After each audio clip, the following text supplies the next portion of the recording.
Elijah, and good morning, everyone. I don't know about you, but I feel just a little closer to God when we sing out of a songbook. What about you? Sometimes. If you're visiting with us this morning, of course, doing things a little bit differently today. We're not using the slides. We don't have the praise team. We're kind of a back to basics Sunday. In some ways, we give our booth workers a little bit of a break. They put in a lot of hard work and effort and reliability into helping with the technicalities of our worship each and every week. So they deserve a day off as much as anyone. We're very thankful for them. I will say that our opportunity to live here in Rogers, we've been here a little over 3 years now, was a little bit fraught in the beginning. You ever tried to get real estate in Northwest Arkansas recently? Anybody bought a house within the last few years? Yeah, I know a good realtor, Eugenie. Of course, it was a little bit fraught as we were looking for a place to live. My family and I were finding a house. We put together a coalition of my sister-in-law and some of their friends. They were going to go out and look at houses for us. We lived in Massachusetts, so 1,200 miles from here. We couldn't exactly show up and just start looking at houses. We put together a team using our Zillow listings. They went and they looked at houses. We had 3 that we liked. One that I liked, one that my wife liked, and the one that we were both neutral on, where, might as well both lose in this scenario. After we had accepted the job here and we're happy to do so, we sent out the team. They went and looked at houses one Sunday afternoon, and we anxiously awaited the phone call to hear which house we were going to put an offer on. And my sister-in-law said, all 3 of these houses are going to be money pits. It's just not going to be the right fit for you. You need to go back to the drawing board. So I did what anybody in my situation would do. I despaired. I gave up. Fully and truly, I quit. And I was about to call Dr. Fowler and just tell him that we'd need to live in their basement for a little while we looked for a place to live. And then 15 minutes after we gave up, our realtor called us and she said, I've got just the place for you. You know what I said? Yeah, right. Whatever. I said, sure, go look at it, call us, FaceTime us, let us see it, take some pictures. And the next morning she went, called us over FaceTime, and I watched my wife's face light up with every corner that the realtor turned. I knew that it was the perfect house. Just 1.5 miles from here, we've got a great piece of property. It's amazing, just the slice of land that we have, and we're so thankful to God for it every single day. It's a great piece of property. We've got these pine trees and redbud trees. There's a dilapidated barn. I mean, everybody's dream come true, right? And yet, the reason why the previous owners were moving out has become more and more abundantly clear to us as the time has gone on. You see, they were having trouble keeping up with the place. Pretty big piece of property. This couple, they were aging. Their kids were moving out of the house. They're about to be empty nesters. They wanted to downsize, a.k.a. they wanted to leave me with the work. And boy, what a lot of work it has been. It's a very wild property. There's a lot of beautiful things. And yet, a lot of that beauty comes with a price. Prime example being the rose bush right out by the road. Now, I told my wife I wanted her to bring me some gloves to wear when I handled this monstrosity, and I think she wanted to prank me in front of all of you. What do you think? What I'm holding here, if I can get it out of the bag, is the gnarly branch of the rose bush that sits right outside by the road. In fact, this thorny branch from the rose bush, I think if we looked close enough, we might find some of my blood clinging to a couple of these thorns, because it's as if it's always reaching out at me right as I'm pulling by in the riding lawnmower. Anybody got a rose bush that does this? Every time I come in, I feel like I've got a new Wolverine scratch up my thigh or something. And it's a badge of pride for the fact that I mow my own yard and I put in my own blood, sweat, and tears. A gnarly rose bush. I mean, this thing, hey, don't get me wrong, it's beautiful for 2 weeks. But most of the time, it's a death trap. Anybody have thorny things around their place where you know that, yeah, sure, it's great, it's beautiful, but you ask yourself, is it really worth it? Surely our bioengineers at the University of Arkansas have come up with thornless roses by now, haven't they? Well, they probably have. I just don't know about it. We'll just stick what we've got because, well, let's face it, it's free and it's already there. Well, brothers and sisters, Paul says something about thorns in 2 Corinthians chapter 12, doesn't he? This very same passage that Brother Elijah just read for us a moment ago from 2 Corinthians chapter 12, a beautiful, amazing, powerful passage, a passage that I am privileged to preach this morning. These are words to live by, words to write on your bathroom mirror, to make as your phone background, words to recite day in and day out, words that transcend time. You see, the fact of the matter is, thorns hurt, don't they? But Paul speaks of a time here in 2 Corinthians 12 when a thorn created a situation that he didn't really like. In fact, he pleaded time after time after time for God to take it away. And yet God didn't step in the way that he would have liked.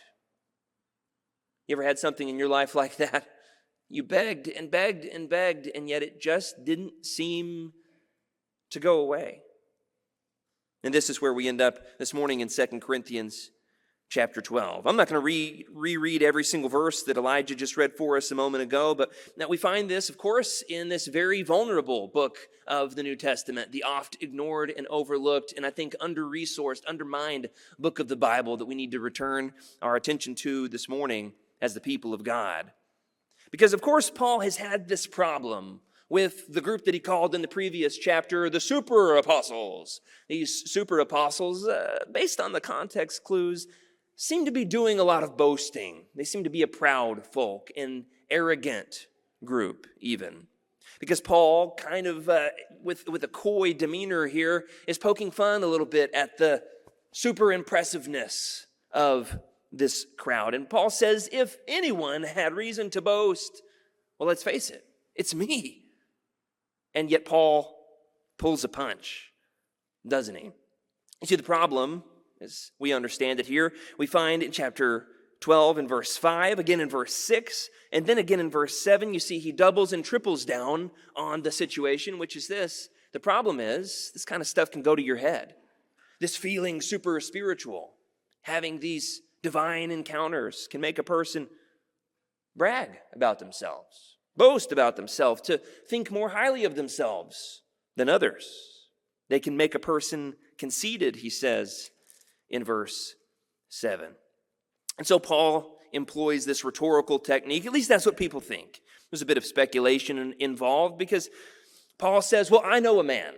You know, I won't brag, but I'll brag about him. And then he seems to kind of lose track or give up on the analogy later on in the passage. It's a thinly veiled attempt, I think, to put some separation between him and his super spiritual experiences, if we want to call them that. Now, 2 Corinthians chapter 12 is a powerful, amazing, beautiful chapter. It's also a difficult chapter.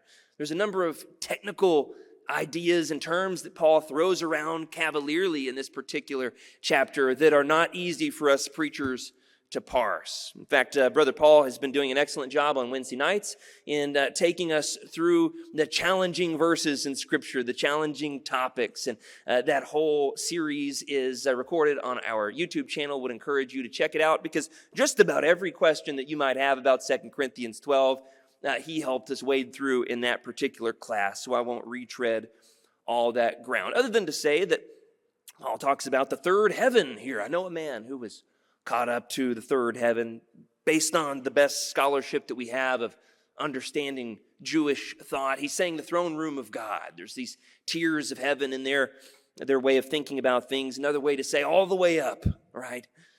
Paradise then seems to be synonymous with that. I know a man who was caught up in a vision, and he's not even certain if it was him physically, bodily, or just in a spiritual sense. Either way, there's all of these things coming to a head here in 2 Corinthians chapter 12, the third heaven and paradise, and these utterances that you're not supposed to talk about, right? Paul being rather coy here in this passage. Well, all of that is to say this.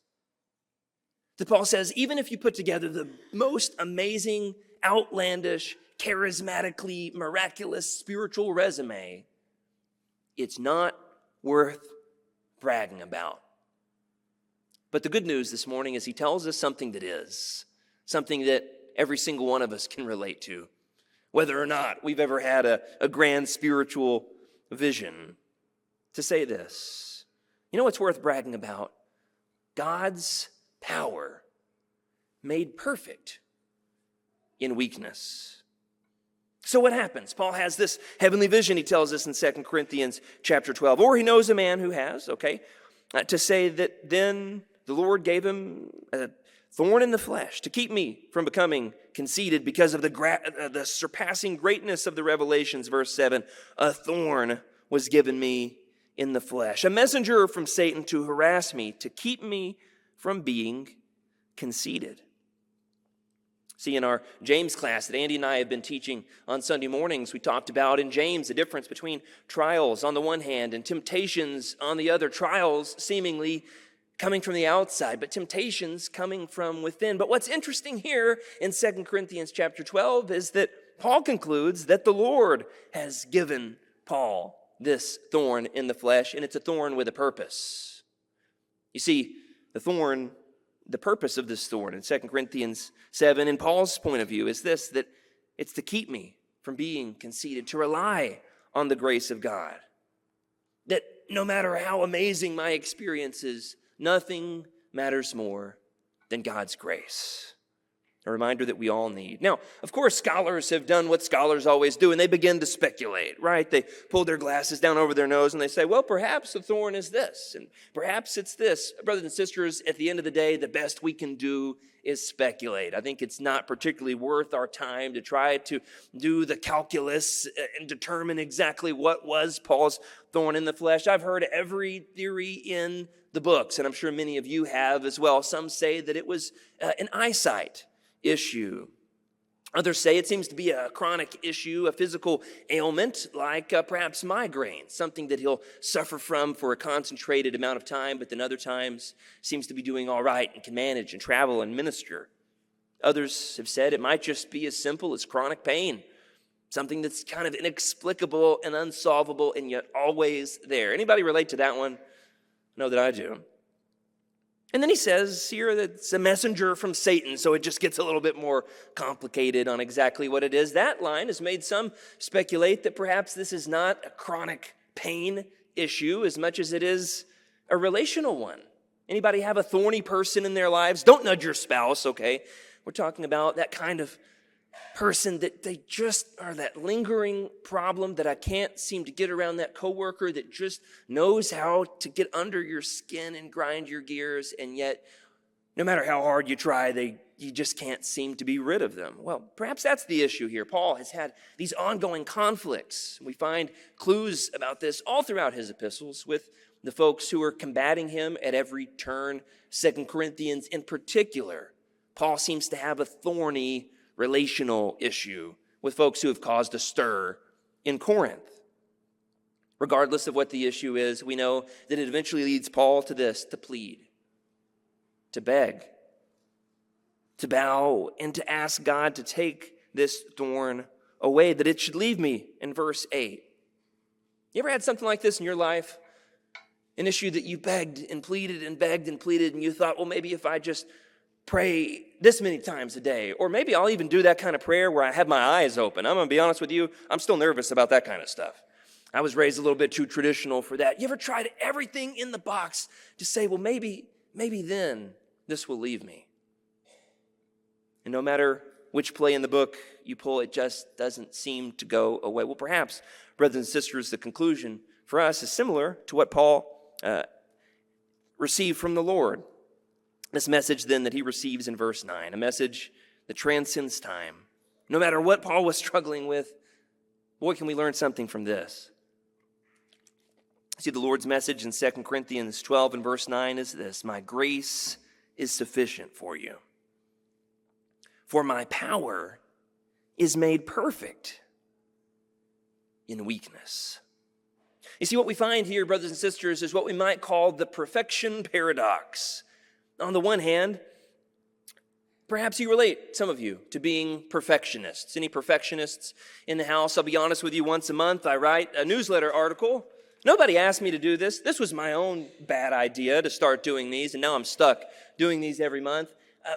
I enjoy writing, and yet what I don't enjoy is pressing send to Lisa once a month, knowing that the newsletter article is out of my hands and it is in hers. I don't have the same struggle with a sermon. You know why?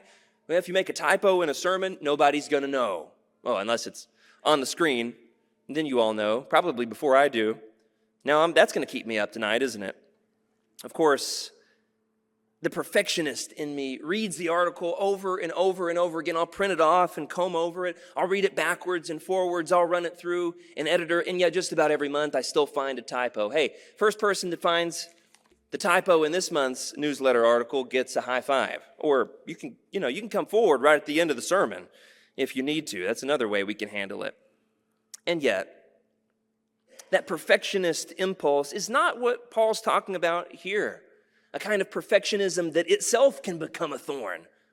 No, Paul's talking about a different kind of perfection, a perfection that's lost in translation from the New Testament to now, which is this, that it's about God's maturation process in us. God bringing us to fulfillment, bringing us to, perhaps a better translation is completion. God's making us whole, even through our weaknesses. See, it's not about getting it right. But this kind of perfection in 2 Corinthians 12 is instead realizing that God makes it right when something is wrong in, with, or around us. Brothers and sisters, in our culture, weakness is an idea that is often viewed either as a deficiency to be addressed, right? Something in you that you need to beef up a little bit. You're not quite strong enough in this area, so you can work on it. Read a self-help book, spend a little bit of extra time in the gym, whatever the case may be. There's an app for that, probably. Who knows? Or perhaps it's a shortcoming to be shored up. Your performance review with your bosses, they tell you you're doing a good job in these categories, and then they drop the hammer on what you need to work on. Perhaps weakness in our culture is a crutch for some of us to make excuses. Well, that's just the way I am. I've always been like that. I really have trouble with this. And so instead of viewing it as an avenue for the power of God to be displayed in us, it becomes an excuse to just settle for our faults. But instead, in 2 Corinthians 12, what we learn is this, that weakness from a biblical point of view is neither a deficiency to be addressed, a shortcoming to be shored up, a crutch to make excuses, but instead an avenue to experience God's grace. See, just a few years ago, right about that same time that we were looking for a house up here, Rebecca, my wife, had foot surgery. See, all throughout the year 2021, she could barely walk, much less walk without pain. It was a tough year, not just for her, but for both of us. Of course, I ended up having to do most of the packing of our house when we got ready to move here. Her surgery was pushed back at the last minute due to a positive COVID test when she had no symptoms. Anybody found themselves in a similar situation during that time? It was debilitating. If mama ain't happy, ain't nobody happy, right? Of course, she did her best and had a great attitude through it all. It was a tough time for us. She wondered if she would ever walk without pain again. And you know what happened in the middle of our weakness, her physical pain, the questions, the what if on whether or not she would ever get back to normal, the uncertainty of whether or not we would get the house packed up in time. God's grace was demonstrated to us through a lady at church named Lorraine. Lorraine showed up without us having to ask her. Every Wednesday night for about, a month, could have been 2 months. Every Wednesday night after she got off work, she came over and she watched the kids. And they played games at the table and gave me an hour, 2 hours to pack or to make dinner. Just to be able to have a little bit of extra time to not drown under the mess of the situation that we were in life. You see, in the midst of our weakness, God's grace was demonstrated through the church. In the midst of our weak moments, we were physically weak, emotionally stretched thin as well, and the church showed up without question, without complaint. She was there. When I think of Lorraine, I think of God's grace. You see, brothers and sisters, grace enables us to live through weakness. Grace is enough to keep going through the pain.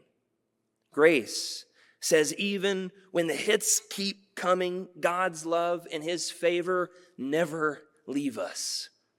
Grace helps us to see how you aren't invulnerable. and that you need God. Grace allows you to see other people in their hurts, their griefs, their struggles, and come alongside them with empathy. Grace makes us thankful for the small things, and grace shines light through the clouds of an otherwise dark situation. Let's face it, sometimes we don't get what we pray for, much like Paul. And yet you're still given what you need. And that's God's grace. Have you ever heard the story of Dick and Rick Hoyt? Dick and Rick Hoyt. They're one of the most amazing stories in the history of athletics and also of fatherhood. You see, Dick and Rick Hoyt, they're a father-son duo that ran over 30 Boston marathons. Really a remarkable story. Look it up on YouTube later. You see, Rick was diagnosed with cerebral palsy as a young child. The umbilical cord had become wrapped around his neck as a baby, and so he was unable to control his muscles with his brain. His parents were told him he'd never be anything more than a vegetable. And yet his parents could see his eyes following their movements, and they could tell there's something going on in there, but there's a disconnect. And so they pulled out every trick in the bag to try to help their son have a full life. Eventually, he was able to communicate through computer. He got a degree from Boston University. An amazing story. And yet the most amazing thing happened one day when his father put him in the wheelchair and took him for a run. You see, Rick had ambitions despite his disability. He wanted to participate in a fundraising 5K through his school. His dad in his 30s had never run before. So what did he do? He stuck his son in a wheelchair and took off down the street. After that first run, Rick said that running with his dad made him feel like he wasn't handicapped. Do you think that would inspire you as a father, as a parent? Well, it inspired Dick. So the next day when his son was at school, he put a bag of cement in the wheelchair and he took off down the street and he began to train and train and train and train and train.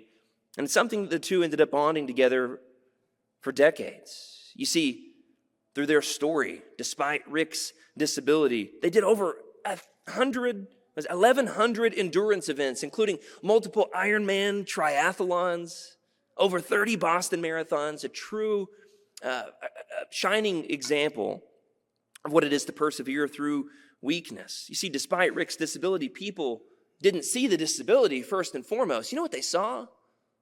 The unflinching love of a father. Despite his disability, they didn't see Rick's weakness. They saw a father-son duo that was strong to persevere together. The favor of a father. That's what we're talking about here with grace. It's God's power and his favor poured out upon someone to say, I am with you and nothing can change that. And here's what it means because of it. You see, Rick couldn't run. So his father ran with him. And brothers and sisters, so it is with us, isn't it? God uses our weakness. The question for us this morning is, will we? You see, when I think of power, I think of dynamite. I think of the Incredible Hulk. When I think of power, I think of that scene in Rocket Man, you know, the 90s comedy about going to Mars, when Rocket Man Fred lifts the rover off his captain. I think of the center fielder making the throw to pick off the runner at second without a cutoff man. That's what I think of when I think of power. I think of a truck that's able to pull a tree right out of the ground. You know, the kind of truck that Tom Williams drives or Steve Johnston, right? Not like Doug, right? He's got the GMC, right? Sorry, I had to do it, Doug. I think of a force of nature that's able to level a city without a word. But see, God showed us his power in another way, didn't he? Through love, through sacrifice, through grace, forgiveness. Brothers and sisters, hear this. God's power is seen most clearly when Jesus Christ willingly laid down his life and went to the cross. You see, God didn't take away Paul's thorn. Neither did he take away Jesus's. No, instead, it was a crown of thorns that was placed upon his head. As the crowds cried, "Crucify him," and yet from the cross, he prayed, "Father, forgive them, for they know not what they do." I want to ask you this. Do you know this kind of power this morning? Or are you feeling weak? Are you struggling with a temptation? Perhaps it's a chronic pain. Maybe it's a person in your life that you're having trouble dealing with or forgiving.